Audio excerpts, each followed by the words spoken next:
Al-Qaidatul Kanuniya, Qaidatul Istimaiya. Kayo na magbasa inshallah na kasi wala tayong oras.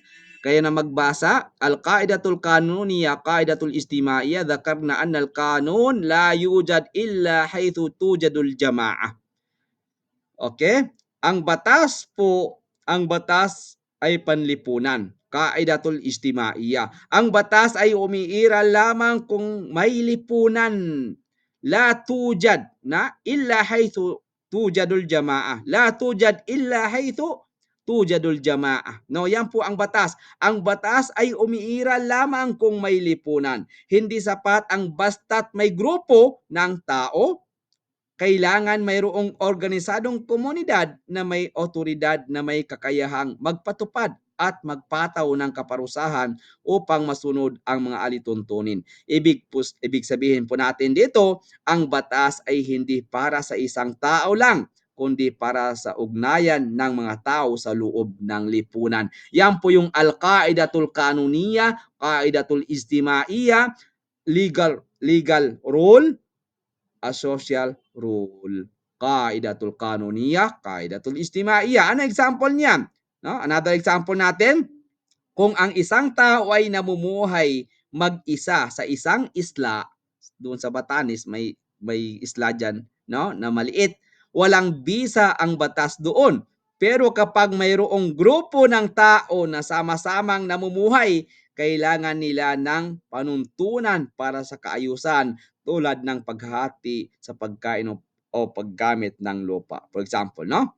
Okay, ano po ang kaugnayan ng batas sa ibang agham? No, nakuha natin ang kaugnayan po ng batas sa ibang agham panlipunan po sa Qaidatul Istimaiya, a social rule, ay dahil nakatuon ang batas sa ugnayan ng tao sa lipunan. Yan po yung Qaidatul Istimaiya, a social rule.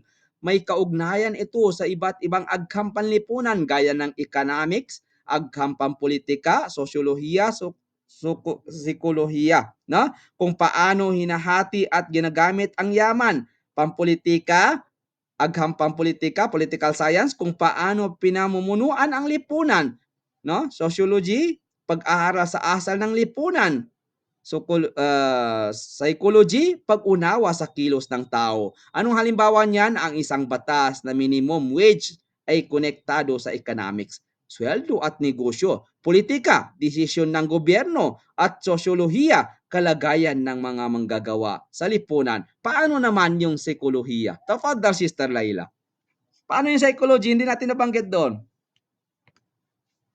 Yala. Ang halimbawa po natin, ang isang batas sa minimum wage of konektado sa economics yon, sweldo at negosyo. Sa politika naman, no, sa political science, desisyon ng gobyerno. At sa sosyolohiya, kalagayan ng manggagawa sa lipunan. Ano naman yung psychology?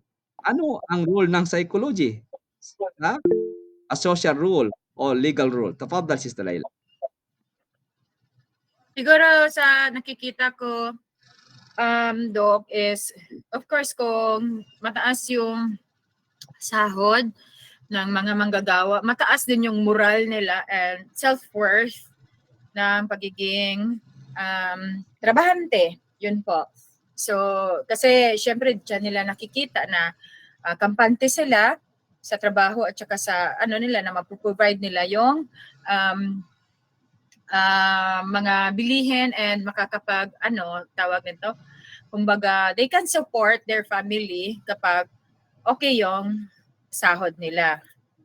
So yun po. Kaya nga lang may complications din on that kasi